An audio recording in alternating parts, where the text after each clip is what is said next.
Tá sem áudio, Thay. Quando não é uma coisa ou é outra, né?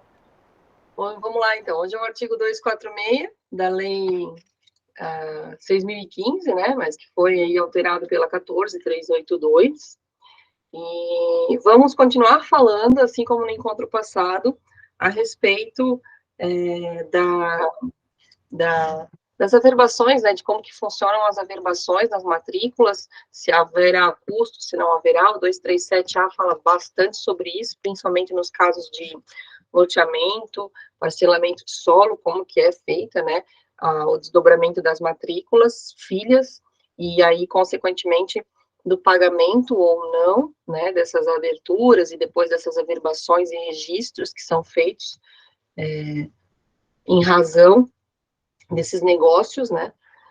E o 246, ele é bem simples, né, ele é meramente informativo, orientativo, digamos assim, sobre como que funcionam as subrogações em específico e as ocorrências, né? Ocorrências eu posso entender aqui também como averbações e registros que se façam necessários, né? Eu vou fazer a leitura então, tá? Artigo 246, além dos casos expressamente indicados no inciso 2 do caput do artigo 167 desta lei, serão averbadas na matrícula as subrogações e outras ocorrências que, por qualquer modo, alterem o registro ou repercutam nos direitos relativos ao imóvel. O inciso 2 do caput do 167 é aquele inciso bem genérico que fala assim, ó, no registro de imóveis, além da matrícula, serão feitos registro da instituição do bem de família, das hipotecas legais, contratos de locação, servidão, penhora. Ele é bem genérico, ele fala o que é registrável e o que é averbável na matrícula, se é que eu posso usar essas palavras. Mas é isso, tá? Então, além dos casos expressamente indicados no inciso 2, então, além de todo aquele rol, toda aquela lista que está lá no 167 da Lei 6.015, vão ser averbadas, daí é averbadas, prestem atenção, averbadas, não registradas, é averbadas. Isso tem um efeito jurídico e também para fins de pagamento de custas e emolumentos totalmente diferente do que um registro, tá? Tem muita gente que fala, averbar uma escritura, né? Assim, não dá, né? Para gente que é da área, assim, tem muito professor civilista, inclusive, que fala averbar, averbar, averbar, e eu bem metida nas aulas sempre corrijo, né, o professor, porque senão fica aquela coisa assim, vai ficando aquela coisa do senso comum, sabe? A galera vai pegando no gosto da galera, a galera vai replicando aquilo ali, e aquilo ali vai ficando, assim, errado. É uma coisa, é um detalhe, mas, assim, eu acho que é importante, né? Então, serão averbadas na matrícula as subrogações e outras ocorrências que alterem no registro ou repercutam nos direitos relativos ao imóvel. Então, ele diz o quê? Além daquela listinha, né, esse do meio mais algumas situações que vão modificar ali aquela questão, né, aquela situação jurídica na matrícula do imóvel. Bem básico, né? Subrogação, o que é uma subrogação? É qualquer ato que transfere ao novo credor ou à nova pessoa, né, a nova figura dentro de uma relação, dentro de um contrato, que é uma transferência de direitos, ações, privilégios, garantias, né? Pode ser uma subrogação de direitos apenas, ou de direitos e obrigações, pode ser uma transferência de dívida, que daí, cumulativamente, também acaba transferindo direitos e obrigações, mas de uma maneira genérica é isso. Por exemplo, uma cessão de direitos a gente pode entender como uma subrogação, né, de direitos e obrigações, né? Uma hipoteca, uma penhora, eu também entendo que sim, né? Então, é isso, tá, gente? É bem, bem básico, ele só acrescenta, ele é como se fosse um aditivozinho àquele artigo 167, tá? Ele tem um parágrafo primeiro que diz o seguinte, primeiro A, no caso das averbações de que trata o parágrafo primeiro deste artigo, o oficial poderá providenciar, preferencialmente por meio eletrônico, a requerimento e às custas do interessado, os documentos comprobatórios necessários perante as autoridades competentes. Deixe-me ver o que é esse parágrafo 1º do artigo. Deixa eu ver o 267, parágrafo 1º, para ver o que diz. Só para a gente contextualizar.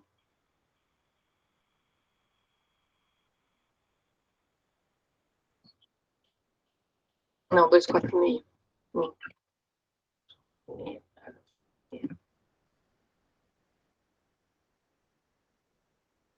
Parágrafo 1º do 246, que é citado ali no parágrafo 1A, que é um complemento, fala assim, ó, as averbações a que se referem os itens 4 e 5 do inciso 2 do artigo 167, que foi esse que eu acabei de falar, né, que é os atos registráveis, né, na matrícula, serão feitas a requerimento dos interessados, com firma reconhecida, instruindo com documentos dos interessados, com firma reconhecida, instruindo com documento comprobatório fornecido pela autoridade competente. A alteração do nome só poderá ser averbada quando devidamente comprovada por certidão do registro civil. Aí vem o 1A para complementar. No caso das averbações de que trata o parágrafo 1º, esse que eu acabei de ler, o oficial poderá providenciar, preferencialmente por meio eletrônico, a requerimento e às custas do interessado, os documentos comprobatórios necessários perante as autoridades competentes. Queria uma ajuda de vocês. O que vocês entendem? O que vocês interpretam desse 1A? Ele transfere para o registrador, para o oficial, a questão da diligência da coleta dos documentos?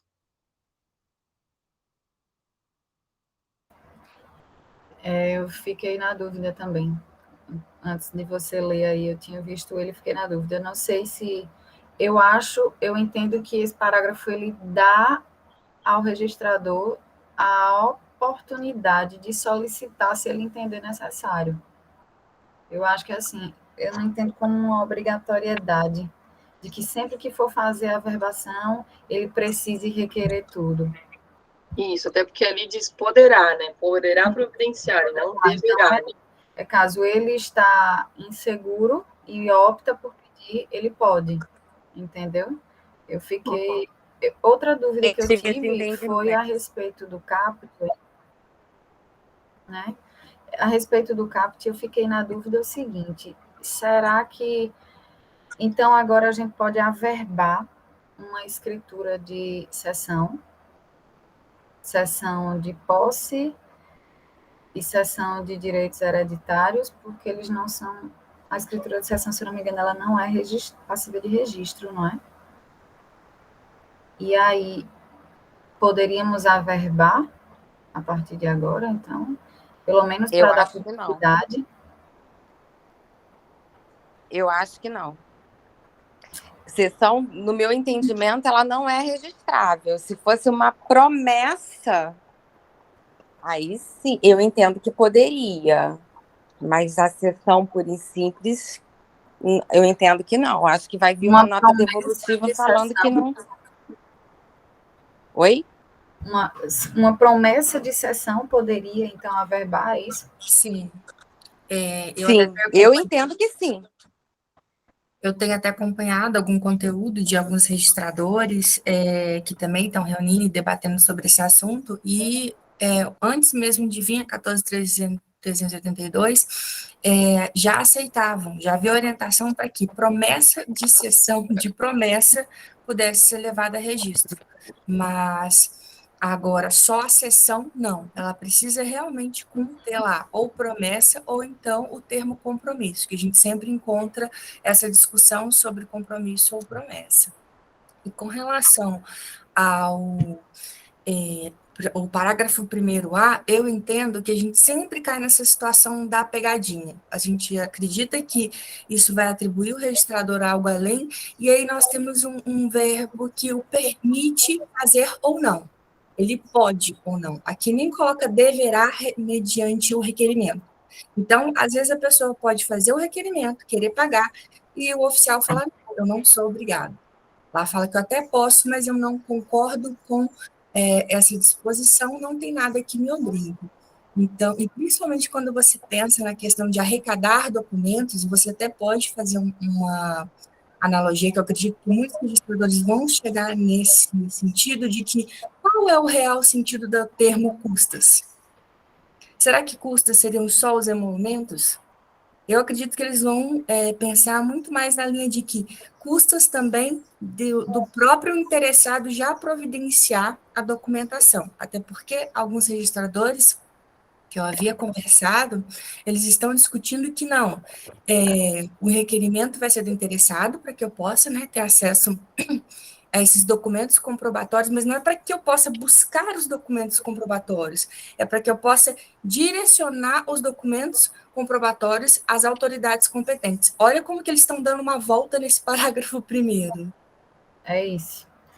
É isso aí, eu acho que é isso, é dar a ele a alternativa, né? A opção de solicitar ou não, enfim. Acho que esse parágrafo aí não vai resolver muita coisa, não. Ficou um pouco aberto demais, né? Olha só, com relação ao que a Ionara perguntou das sessões ali, olha só, eu estava dando uma olhada nos comentários que esse livro aqui que a gente estuda fez. Dá uma olhadinha. Ele é bem complexo, assim, os comentários têm uma redação bem chatinha, assim. Mas vamos lá, ó, eu vou tentar dar uma melhorada.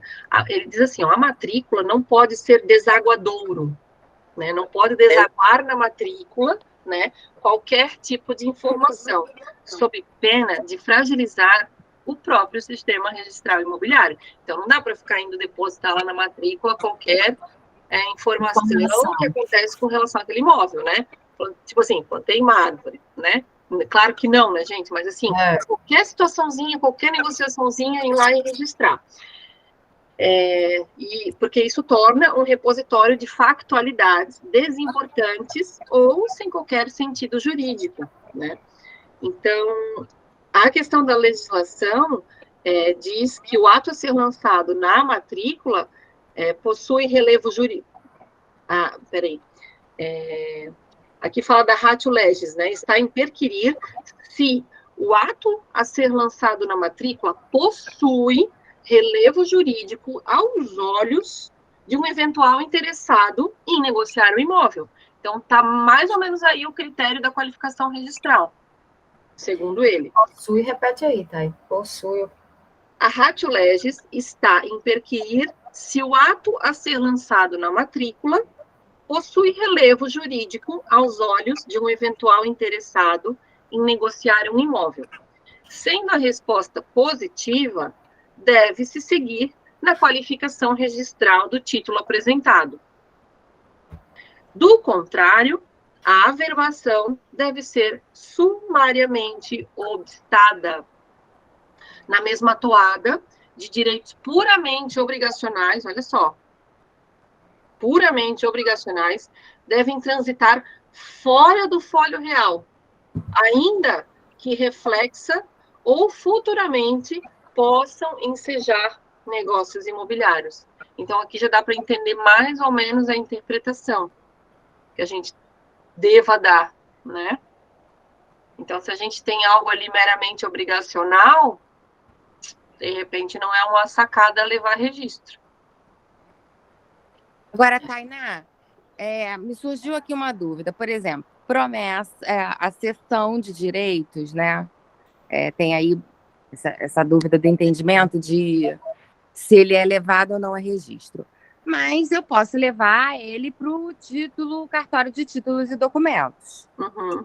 E aí, eu não posso pegar uma certidão do títulos e documentos dizendo que foi registrada essa cessão e levar, em vez de levar a cessão, levar para a matrícula a informação de que tem no cartório de títulos e documentos uma promessa, uma cessão de direitos, só para poder dar publicidade na matrícula? Não seria válido?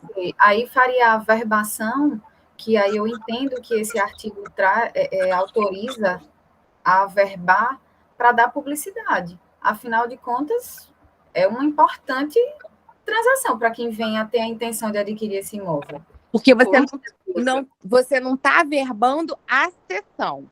A cessão ela foi registrada no títulos e documentos. Você está dando publicidade de um documento em um outro cartório. Isso, está dando a notícia, né? Exatamente. Eu pensei na mesma situação que a Ana colocou, fazer uma verbação de notícia. Da cessão, né? Não seria registro, não. Seria a verbação autorizada pelo 246. Eu penso isso, porque, sei lá, eu entendo, eu vejo na cessão uma informação tão importante que ela precisa estar na matrícula, sabe? Uhum. Eu vejo que a cessão precisa estar na matrícula, e aí me incomoda quando não vem essa autorização. Tudo bem que a gente não possa registrar, tudo bem que ela não transfira a propriedade, tudo bem, tudo. Mas ela deve... Mas ela é um direito real, né? Ela é um direito real e deve ser dada publicidade. Talvez a gente encontre essa brecha aí, né? No 246. Mas aí eu pergunto a vocês, precisaria a gente fazer lá no título de documentos para voltar e averbar aqui? A gente não pode chegar, como eu pensei a princípio, já dar notícia dela lá, né? Apresentar a escritura pública mesmo e já pedir a averbação? O caminho, né? Caminho. É uma pergunta que a gente pode fazer para os registradores da nossa cidade, né? Porque é muito importante. Gente, a cessão nada mais é do que a transferência, né, do novo futuro proprietário, né? Isso. Sim. Meu Deus. Eu sempre, como eu digo a vocês, me incomoda demais a cessão não poder ir para a matrícula. Me incomoda demais, porque ela muda o rumo de tudo. Uhum. Seja a cessão de direitos hereditários, seja de direitos mesmo, né? Do promitente comprador, enfim. Talvez esteja aí, tenhamos agora uma forma, né? Ali no livro ele fala, né, que não pode ser um repositório de factualidades desimportantes, mas a cessão é uma factualidade, assim, ó, de um nível extremo de importância. Porque, assim, se a gente for parar para pensar, dando a importância do fato, como a Ionara falou, se você tem hoje uma ação, vamos supor, um litígio de reconhecimento de uma união estável, onde tem um imóvel em questão, a primeira coisa que se faz é levar a informação na matrícula para impedir que o outro venda. Uhum. Eu acho que é a mesma lógica da cessão. Isso. Eu acho que é a mesma lógica. Assim como é a averbação, né, Thay, da informação de que aquele bem é bem de família, é a averbação ou registro? Averbação, né? Averbação, eu acho. Averbação, eu acho que é a averbação. É outro fato importantíssimo. Por exemplo, eu estou com um caso esses dias de um casal que, pelas agruras da vida, eles estão hoje com muitas dívidas. E o imóvel que eles têm, que eles moram e que eles compraram, adquiriram há anos atrás, através de contrato de gaveta, ainda não está registrado no nome deles. E a primeira preocupação deles, o primeiro questionamento deles a mim foi isso. E aí a gente não corre risco, porque aí agora vai existir um bem em nosso nome, né? Foi a primeira coisa que eu pensei, vou logo fazer uma averbação de que trata-se de um bem família. Né? Eu acho que esses fatos, como a cessão, como a união, como o casamento, como a informação de que é um bem de família, para mim estão no mesmo grau de importância. Né? Assim, eu não sei qual é o valor desse imóvel, né?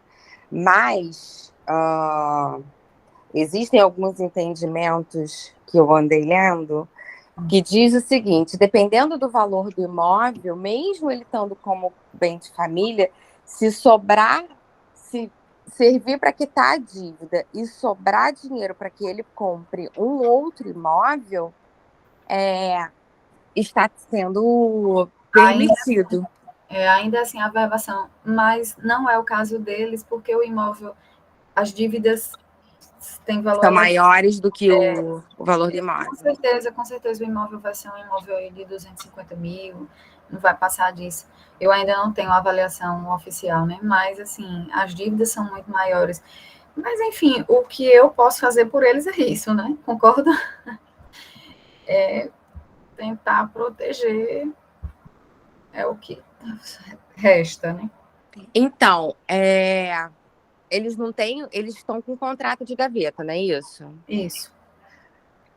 Eles não têm uma outra pessoa para que eles possam fazer um contrato de gaveta? Tem um filho, que é o único filho único. E eu pensei já de fazer para eles, porque nenhuma das partes tinha declarado o imposto de renda. Eu falei, então vou passar para eles. Para ele, né? E Só aí que pede depois, porque, na verdade, depois para regularizar, vai ser direto, não vai ser eles que vai regularizar para o filho, é o proprietário registral que pro regulariza. filho. Isso, mas aí, veja a situação. Eles têm um processo. Essa casa é casa de Coab, sabe aquelas casas de antigamente foram construídas pela Coab? E tem uma situação. Lá atrás, mandaram a solicitação do governo, a autorização era que fossem casas individuais. E construíram as casas tipo casas geminadas, uma parede divide a casa da outra, tá. Só que, e aí, por isso, lá no último mandato de Lula pediu que essas pessoas fossem indenizadas. Então, eles estão com esse processo no segundo grau, aguardando a indenização proveniente desse processo. E aí eu fiquei com medo de colocar em nome do filho e na hora de receber essa indenização. Sim. Aí, até Entende? porque tem que ver se poderia, né? Porque se foi pelo programa Minha Casa Minha Vida e ele E eu não acho que tiver não quitado, existia. não Não pode nem. existia ainda Minha Casa Minha Vida, mas não. foi SFH, né? Foi há muitos anos atrás, foi há mais de 20 anos atrás, mas foi pelo SFH. Como o objeto da ação é a discussão acerca do imóvel, né? É uma indenizatória para quem adquiriu esses imóveis, aí esse fato, eu falei, se eu transferir para o filho, esse processo já está no segundo grau, ele vai sair a qualquer momento essa indenização, eu acho que eles não vão receber, né? Porque já vai estar em nome de outra pessoa. E aí foi que eu fiquei receosa de colocar, de já fazer a transferência para o nome do filho. Entendi. Então, aí a única coisa que me veio à cabeça foi regularizar a propriedade em nome deles e fazer essa averbação de que se trata de um bem de família. Leonara, não conheço as peculiaridades do caso que a gente sempre tem que observar. Mas Tá bem baixo, Gisela, o áudio. melhorou? Não, Leonara. agora sim. Melhorou agora? Vocês me escutam? Bem pouquinho. Um pouquinho, Vocês me escutam agora? Melhorou um pouquinho? Ah, sim. Eu vou colocar do fone para tentar aqui, porque o meu fone estava tentando com o fone sem fio. Eu não conheço as peculiaridades do caso, mas eu já me deparei com muitas situações similares aqui no escritório, em que a primeira coisa que a gente sempre tem que pensar é na importância de que no procedimento de regularização sempre fica, não sei, né, se no caso de vocês é possível já partir para o procedimento totalmente administrativo que não seja o campeão. Mas é sempre importantíssimo, nesse tipo de situação, que as pessoas estão com alto volume de dívidas, de constar expressamente qual foi o momento daquela aquisição, para deixar bem claro que é apenas a regularização que é naquele momento, para que não seja desconstituído essa tutela que eles poderiam atribuir como um bem de família, porque eu já tive caso em que veio para mim por consultoria, que era de outro profissional, que não houve esse trabalho e os credores conseguiram desconstituir. Outra situação também, que acontece muito, é isso. Estou com dívida, estou com meu único imóvel, não sei se eu consigo realmente protegê-lo só com atribuição de bem de família, passa para o nome de um familiar. Ao passar para o nome de um familiar, os credores inteligentes, eles estão com muitas estratégias de pesquisa, de rastreio de informações. Utilizamos até mesmo as informações que o próprio devedor fornece para cadastro de posto de saúde, para poder fazer inúmeros cadastros afora que eles fazem por aí. Então, nesse sentido, eles percebem que houve ali uma transmissão daquele bem. E com isso eles conseguem abarcar aquele bem. Aí, o que acontece com o casal devedor? Eles perdem o bem que eles poderiam ter tido a tutela do bem de família. Então, eu nunca, normalmente, recomendo que tente fazer essa regularização em nome de terceiro. No seu caso, ainda tem esse outro ponto com relação a indenizatório. poderem ter indenização, o que pode possivelmente levar à perda desse direito, a depender de qual que é a situação, porque o que vai ser pensado? A indenização é para quem teve o prejuízo naquele momento pretérito ou atual. isso tem que analisar no processo para atribuir quem terá legitimidade para poder receber. Então, não tem, né, acesso aos demais pontos do seu caso para aferir, mas vale muito a pena pensar justamente nisso para não correr esse risco. Até porque a gente também tem sempre que pensar, filhos, no momento eles estão do nosso lado, mas amanhã ninguém sabe. Ninguém sabe. E se de repente esse filho possa até mesmo ter um filho perdido que nem ele sabe que existe. E se ele sofrer de repente um acidente, porque ninguém sabe, a morte é um fator que pode acontecer com qualquer um. E se de repente passa para o nome do filho, o filho vai, sofre um acidente, 1 mês depois falece e surge um filho perdido. Acabou. Acabou. Então, hoje, bem interessante a sua observação, porque como eles têm esse contrato de gaveta, né, de mais de 20 anos atrás com o vendedor, então eu acho que eu vou fazer isso, pedir para constar na escritura, né, o tempo da aquisição que foi adquirido na data está exatamente do jeito que está no contrato de compra e venda, e informar que agora se trata só de regularização e fazer a averbação que trata-se do bem de família, né?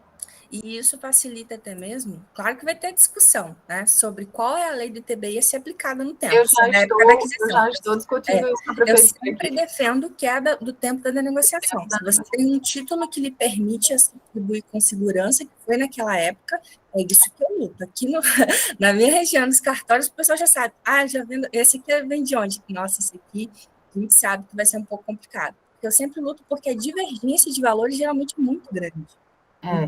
Se você vai buscar regularização fomentando que o título é esse de data anterior, você pode buscar em uma negativa do município, cabe discussão judicial, que tende a não se estender muito, principalmente que a gente teve essa decisão, né, da sessão da STJ, considerando qual que é o valor que deve ser analisado para fins de TBI, em que muitos municípios não estão aplicando, que seria o valor de boa-fé declarado na negociação, mas que no caso de vocês ainda tem essa questão de que vai ser esse valor da negociação lá atrás.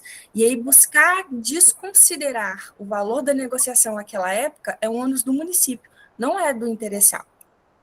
Isso, eu até vou à prefeitura essa semana por isso, porque eu imagino que ele os fiscais já querem arbitrar o ITBI no valor atual do imóvel, né? E aí apresentar o contrato de compra e venda informal. A época foi vendido por isso aqui, né? Então, precisa respeitar. Vamos ver no que vai dar. Mas muito obrigada aí pela dica, realmente. É importante, vou fazer constar isso em escritura. O tempo da aquisição e que agora trata-se apenas da regularização da propriedade registral, né? E fazer a averbação de bem de família para eu já me deparei com alguns oficiais que não gostam de constar essa cláusula na escritura, porque eu sempre levo a minuta pronta para que o oficial ele possa realmente fazer a escritura. Eu nunca gosto de deixar nada desse ponto a cargo deles, porque eu sempre gosto de colocar alguns pontinhos mais relevantes. E eu já me deparei com muitos oficiais que têm essa recusa. E eu falo, olha, coloque por escrito o fundamento da sua recusa para não constar as exatas disposições dessa negociação jurídica feita por duas partes capazes por um objeto lícito determinável que preenche os plenos requisitos do Código Civil. E eles não têm fundamento para não constar essa informação, porque até mesmo o contrato originário desse título precário deles, que era o título particular, ele é uma parte anexa daquela escritura. Sim. E assim você consegue quebrar essas barreiras por essas negativas injustificadas. Mas a gente realmente precisa ter um pulso maior, porque muitos não querem para justamente não ter algum tipo de responsabilidade, que o grande medo de muitos oficiais é ser responsabilizado por aquele ato, porque às vezes ele pode não sentir segurança para constar que aquele documento realmente é fidedigno. Por mais que a escritura é declaratória, o oficial sempre coloca lá que as partes declararam XYZ, por ele estar fazendo aquele ato, por lavrar, existe a responsabilidade dele de certa conferência de alguns documentos. Então, eles sempre tentam fugir e a gente sempre tem que ficar lá para falar, não, dessa aqui não, vai ter que constar para mim expressamente. E sempre observa, porque eles tentam mudar, às vezes, uma palavra, um termo, para poder retirar força do que você colocou. Então, a gente sempre tem que ficar atento até com a última vírgula. Isso. Obrigada, Gisele. Isso é verdade. Vou compartilhar com vocês uma experiência que eu tive nesses dias, num registro. Na matrícula, na ONUS, constava o número da inscrição municipal. só que estava faltando um dígito. Na hora de apresentar, quando apresentou a certidão de quitação fiscal, o registrador colocou a nota devolutiva falando que estava incompleto. E aí eu fui diligenciar com ele e informei, falei, olha, você pode fazer de ofício, já que eu estou te dando o comprovante da prefeitura falando que o número é esse. Provavelmente foi um erro material lá atrás do antigo registrador. E aí ela falou assim, doutora, mas acontece que esse registrador não é mais, ele já morreu, era muito antigo, tem que procurar em físico, não tem mais nada digitalizado. Aí eu falei assim, então, mas não foi toda a documentação digitalizada? Ela, não. Aí eu falei assim, doutora, tá tudo digitalizado, pode ter o físico, mas tá tudo digitalizado também. Ela falou assim, não, mas aqui não está. Se a doutora quiser, abre, suscita dúvida, mas de antemão eu vou botar no ofício a informação que eu estou colocando para você. E ao juiz só vai restar ele mandar o cliente fazer a verbação. Então, faz a verbação para ser mais rápida e, inclusive, até a doutora terminar de receber o que tem para receber. Aí eu falei assim, não, mas eu não estou me opondo a você fazer a verbação e ter o ônus. Eu só estou falando que isso você pode fazer de ofício, já que você identificou e tem documento comprobatório. Porque os demais cartórios, quando identificam, eles nem perguntam, eles já fazem de ofício. Ela falou assim, aqui eu não faço nada de ofício. Se a senhora quiser, preencha a verbação com solicitação, o pedido de averbação, né, o protocolo, e aí eu faço. Se não, suscita dúvida, mas a senhora sabe que vai demorar e já sabe qual é a resposta que vai vir. Aquilo me deixou tão indignada, sabe? Aí eu fui e falei, tá, vamos embora. Aí peguei, preenchi o formulário de averbação para solicitar a correção, né? Aí ela foi tão filha da mãe, mas tão filha da mãe, que ela ainda faz assim, ó. Botou no registro assim, conforme pedido de averbação do adquirente. Ou seja, o medo deles é tão grande, mas tão grande em fazer... Tem alguns registradores que têm um medo absurdo, que ainda fez questão de constar lá que era a pedido do requerente, coisa que ela não colocou no registro do contrato, coisa que ela não colocou no registro da averbação dos autos legativos de leilão e nas demais averbações, somente nessa. Aí eu só para compartilhar aqui, desabafar as experiências no balcão.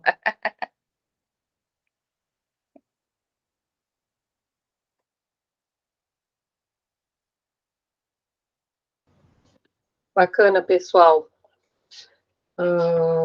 Vocês têm mais algum comentário para fazer com relação a esse artigo?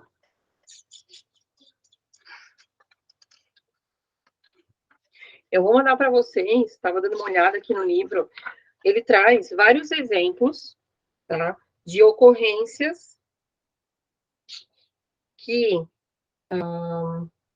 podem, né, ingressar, né, ocorrências, né, exemplos de ocorrências desse artigo 246, né, que são aceitas, né, como averbação, e que não são aceitas. Ele traz vários exemplos de jurisprudência, tá?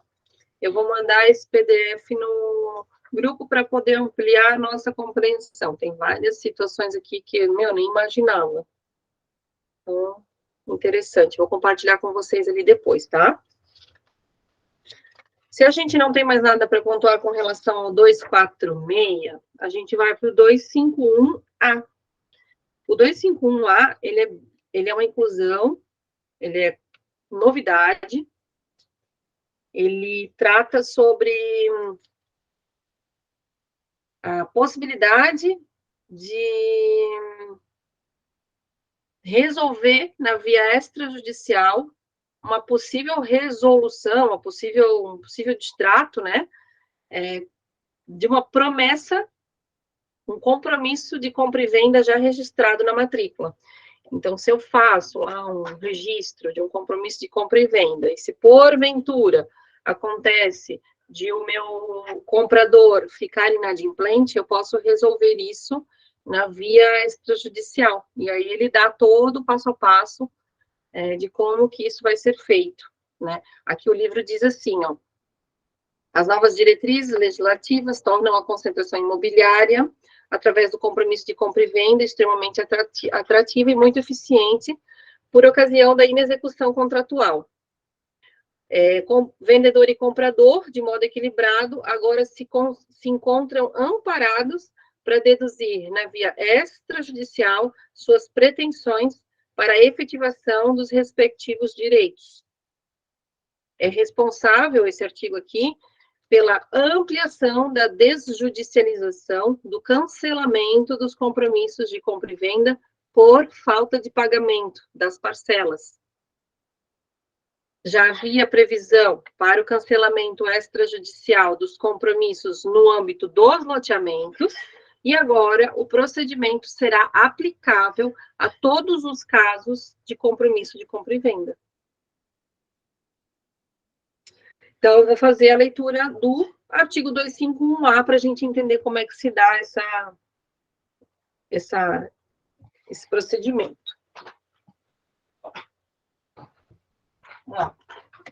Em caso de falta de pagamento, e aqui a falta de pagamento é de pagamento das parcelas daquele negócio registrado, tá? O cancelamento do registro do compromisso de compra e venda será efetuado em conformidade com o disposto nesse artigo. Parágrafo 1º, primeira regrinha.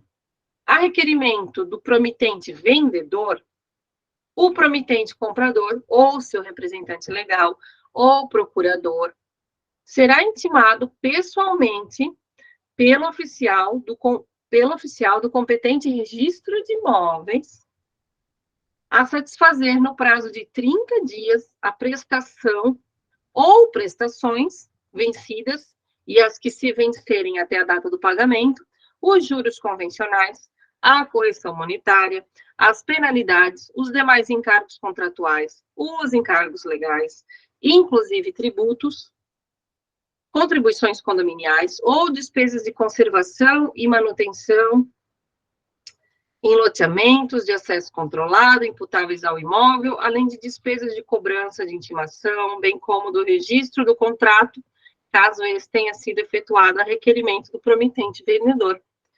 Então, ele dá um prazo ali de 30 dias para que seja efetuado o pagamento de tudo que existe em aberto, né, ou que vai se vencer até a data do efetivo pagamento.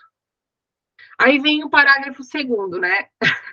O oficial do registro de imóveis poderá delegar a diligência de intimação ao oficial do registro de títulos e documentos da comarca de situação do imóvel ou do domicílio de quem deva recebê-la. A gente vê no parágrafo 1º a novidade, né? Nossa, o oficial de registro pode, né, intimar pessoalmente, que bacana, né? Mas aí logo no parágrafo 2º, ele diz ali que pode ser delegada a função da intimação, né? É interessante porque se for uma comarca, às vezes, vizinha, uma cidade vizinha, né? Às vezes uma comarca que abarca vários municípios, né? É interessante essa situação, pela questão do deslocamento mesmo, né? Pela questão do tempo, da otimização do tempo, né? Mas é interessante saber que existem duas possibilidades de pessoas, né, para a intimação do vendedor. Parágrafo 3º. Aos procedimentos de intimação ou notificação efetuados pelos oficiais de registros públicos aplicam, no que couber, os dispositivos referentes à citação e intimação previstos na Lei 13.105, que é o Código de Processo Civil. Então, sendo o vendedor, né, intimado, vai seguir o rito que já está previsto no CPC. Parágrafo 4º. A mora poderá ser purgada mediante pagamento ao oficial de registro de imóveis, que dará quitação ao promitente comprador ou ao seu cessionário, das quantias recebidas no prazo de 3 dias e depositará esse valor na conta bancária informada pelo promitente vendedor no próprio requerimento ou, na falta dessa informação, cientificará de que o numerário está à sua disposição. Olha que legal. Registrador sendo nosso secretário aí,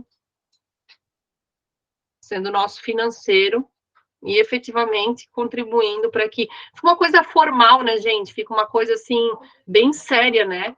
Onde o vendedor, o comprador, ele pode realmente se sentir ali, como é que se diz? É uma coisa mais séria mesmo, ele se sente mais assim, não, meu Deus, né?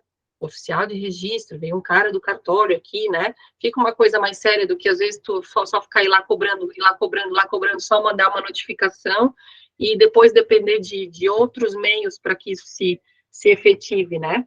Então, é isso. O oficial vai lá, vai notificar, o comprador querendo, vai pagar diretamente no balcão para o oficial e automaticamente o oficial tem a opção de transferir diretamente para ti, via Pix, via TED, ou te ligar e dizer, fulano, o teu cliente pagou, venha buscar o valor. Isso é muito interessante. Gostaram? Muito. Na verdade, a Vai ser muito purgação de interessante. mora de contratos de financiamento habitacional hoje já funciona assim, quando vai ocorrer a consolidação da propriedade, né? A notificação já é pelo cartório de registro, aí ele chama para purgar a mora, aí o devedor tem que ir no cartório para pagar, se ele não paga, o cartório comunica ao credor que não houve o pagamento, e aí ele já faz a consolidação de propriedade em nome do próprio credor. É como Tá diz o professor Salomão, aí é morte fria, rápida e violenta. É. Que bom, né? Agora, que bom que os particulares vão poder também, né, utilizar dessa ferramenta poderosíssima. Verdade. Ana, o livro fala exatamente o que tu falaste. Ele diz assim, ó, não há dúvidas que a eficiência da execução extrajudicial na alienação fiduciária de bens imóveis foi o espelho e o móvel do legislador ao desenhar o procedimento similar para o cancelamento do compromisso de compra e venda. Foi exatamente isso, então. Então, funcionou tão bem nos casos de alienação fiduciária que se pensou em replicar, né? Sim. Que bom, né, gente? Meu Deus. Ficou igual. Uhum. E funciona. Eu nunca tive nenhuma experiência nesse sentido, mas que bom saber que funciona. Funciona porque eu trabalho, eu sou contratada da Caixa, né? Então, e eu trabalho praticamente 99% com leilão.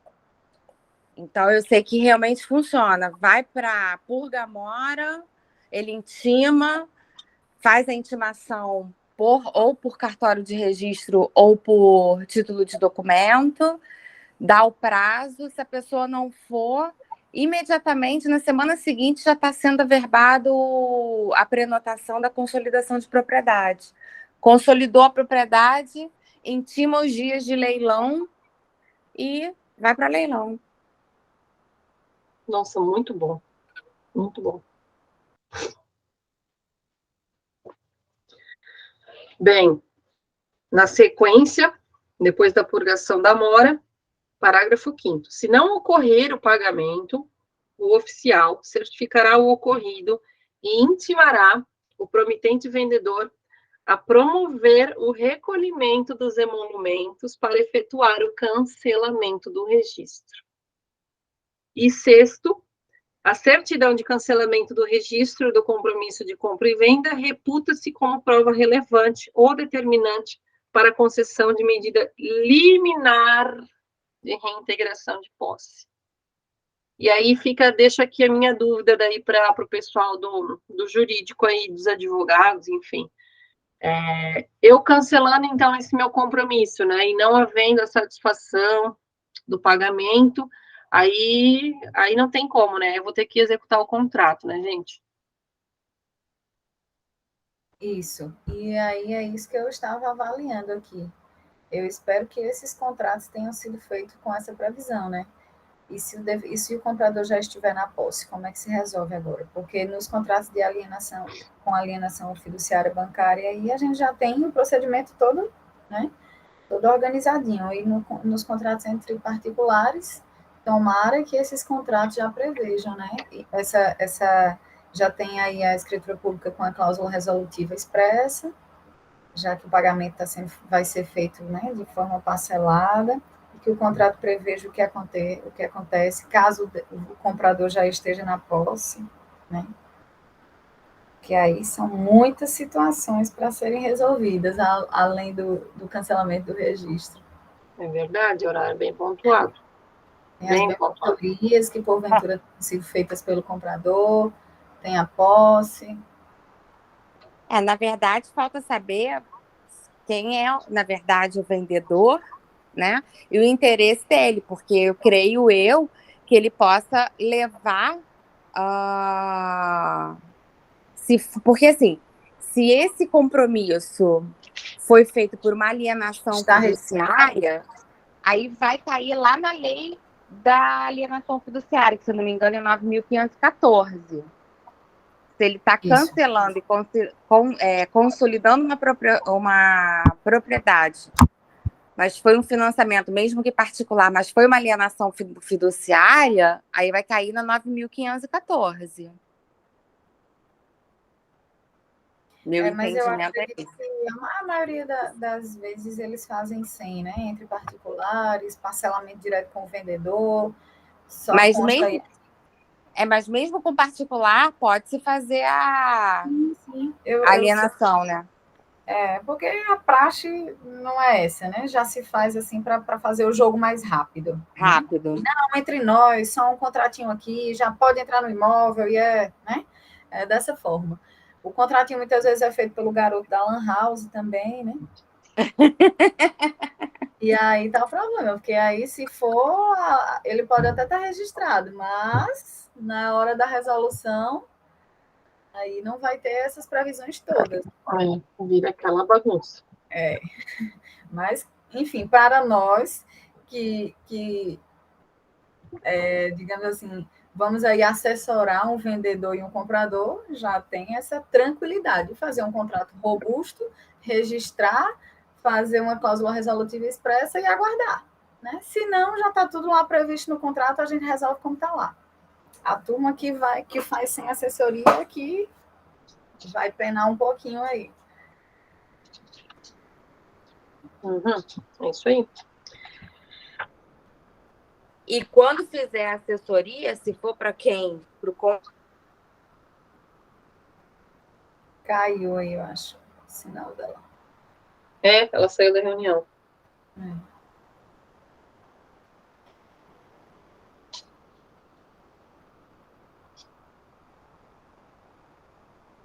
Aqui tem uma observação importante com relação a isso no livro.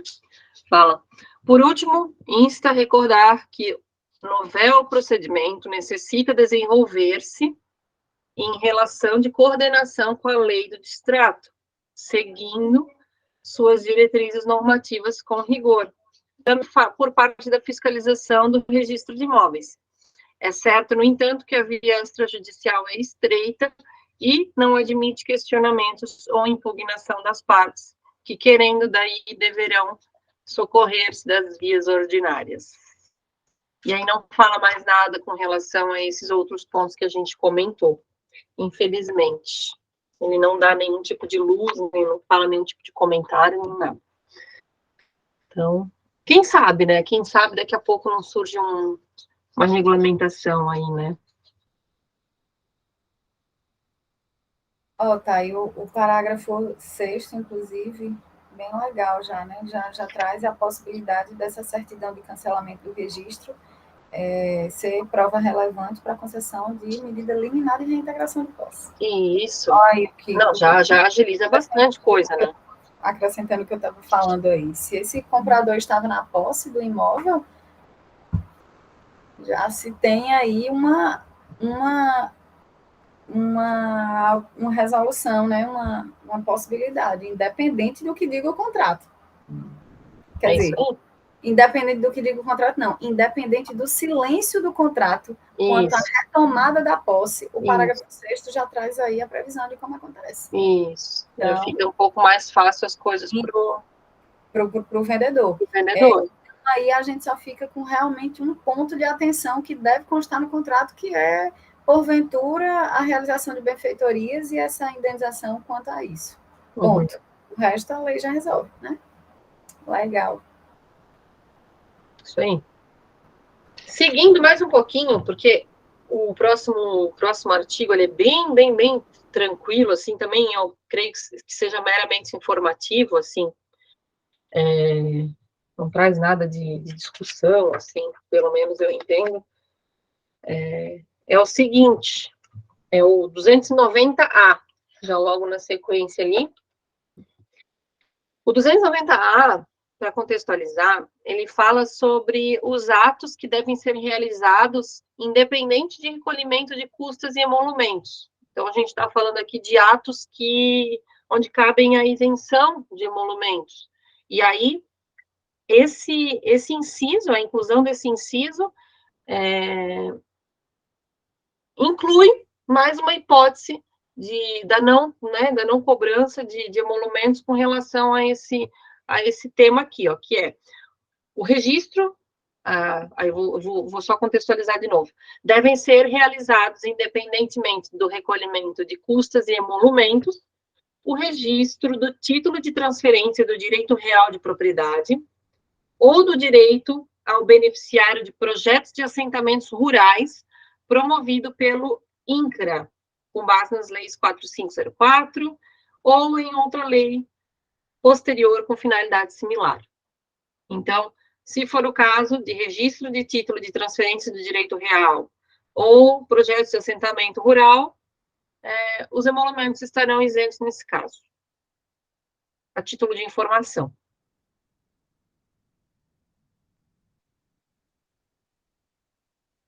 Tá.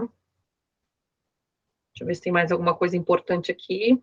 Também, ele quase não comenta, são 3, 4 parágrafozinhos comentando, bem tranquilo. Tem algum comentário relevante, tá, sobre isso aí no livro? Vou pesquisar aqui. Embora a norma isentiva possua nítido caráter social, deve-se colocar em evidência que a completa e irrestrita desoneração emolumentar nesses casos poderá causar impactos severos na estrutura da prestação de serviços registrais, maiormente nas regiões do país em que há forte demanda de títulos dessa natureza. É uma observação importante também. Né? Então, se existe um registrinho de imóveis lá, né, pequeno às vezes, né, e localizado em regiões onde há uma predominância, né, desses títulos, ele diz aqui que o oficial vai entrar no prejuízo, né. Mas é isso.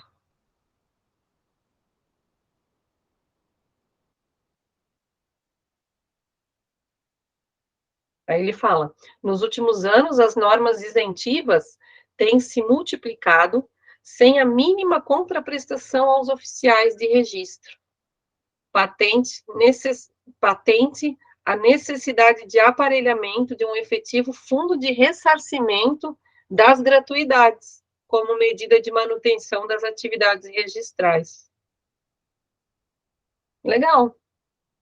Legal. É isso aí, mas é um debate mais para os registradores daí, né, para os oficiais, né, porque para nós é bom, né, a gente presta serviço, nosso cliente fica feliz, e é isso, né, mas aí esse debate já, não que não nos compete, mas a gente nem tem tanta autoridade para poder falar, né. E aí, gente, a gente vai entrar, eu vou sugerir para a gente entrar no próximo encontro, porque a gente vai começar a falar das modificações na Lei 6766, Lei de Loteamentos, né? Tem pouca coisa da Lei de Loteamentos, depois da Lei de Loteamentos a gente já vai para umas modificações na Lei de Notários e Registradores, aí depois já passa para as modificações no Código Civil, e depois do Código Civil tem modificações, se eu não me engano, só na lei de REURB. Tem do registro eletrônico, princípio da concentração, em REURB. E aí a gente encerra os nossos estudos. Creio que seja aí tema para mais um mês de encontro, talvez. Mais alguns encontros a gente já finaliza. E eu deixaria esses tópicos para o estudo que vem. Porque, enfim, tem bastante alteração importante aí. Talvez seja interessante a gente dar uma estudadinha, uma aprofundadinha melhor. O que vocês acham? Faltam quantos, Thay, para finalizar? Mais ou menos uns 5. Ó, a gente pode fazer 67, 66 no próximo, aí depois no outro. Lei dos notários e registradores, que também a gente pode, de repente, se não for coisa importante para o nosso dia a dia, a gente pode só ler e a título de informação mesmo, já passar direto. Aí depois tem Código Civil. Talvez seja bem interessante a gente dar uma frisada maior, mas aí também já coisa que a gente resolve num terceiro encontro. Depois tem algumas alterações no SERP, de novo a gente vai voltar a falar do SERP, que também pode ser bem rápido, é uma paginazinha só. Depois tem princípio da concentração. Esse é importantíssimo. E registro da REURB. Então, assim, é assunto para mais um mês e uma semana, 2 semanas. E aí depois a gente vai começar com os nossos casos práticos. Isso, aí depois a gente faz aquela formatação, né, que nós tínhamos pensado para deixar o grupo aqui para discussão de caso. Tipo, toda semana uma pessoa se apresenta, pessoal, tem um caso que eu queria discutir, e a gente põe no sábado para essa pessoa, e a gente vai alternando os participantes. Isso mesmo. E fica legal, porque eu acho que a turma que a gente conseguiu reunir aqui é uma turma de peso. Não dá forte. Desintegrar o grupo assim, não, porque eu acho que agrega muito na vida profissional da gente aqui, né? Com toda certeza. E vai vir muita coisa ainda com relação a essa nova lei, né? Vai vir. Isso. Gente. Porque, na verdade, aí a gente vai, a partir de. Quando a gente fizer aí mais um mês de discussão dos artigos da lei, a gente vai começar a se deparar com essas dificuldades, né? Sim. No dia a dia, dessa aplicabilidade aí da nova lei. Aí a gente é onde entram os casos e as nossas dificuldades. Deixa eu falar para vocês viram que saiu essa semana provimento do CNJ com relação à adjudicação compulsória extrajudicial, que a gente estava debatendo bastante aqui? Saiu. Não. Saiu. Ó, nem ver. Peraí. Eu salvei aqui. Mas falar nisso, Fran hoje fez falta, viu? Cadê ela? Então, a Fran, agora no sábado, é uma hora menos para ela, né? Daí é punk, né?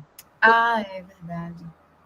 A gente conversou ontem à tarde, eu e ela, eu jurei que ela fosse... Será que eu confundi? Meu Deus, mas eu vi isso da adjudicação compulsória. Putz, será que eu confundi?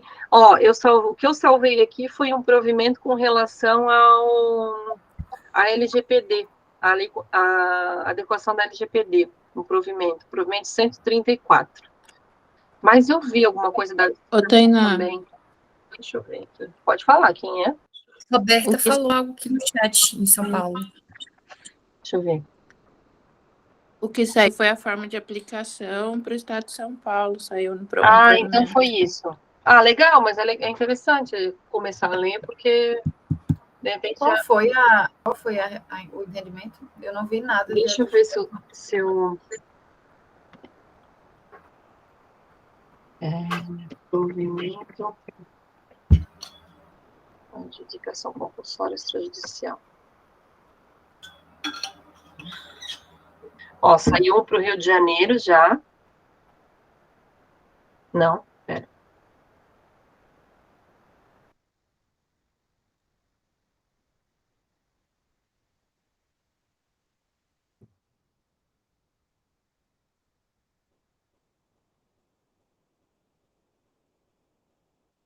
O Rô, tu consegue buscar para a gente essa informação? Senão também, de qualquer forma, eu vou buscar aqui. Eu acho que eu tenho. Eu posso mandar no WhatsApp? Por favor. Pode mandar sim.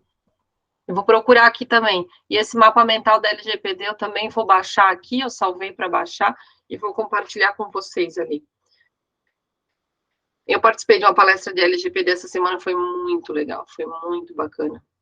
Foi muito legal. Eu vou parar a gravação, porque daí então a gente encerra o assunto de hoje por aqui.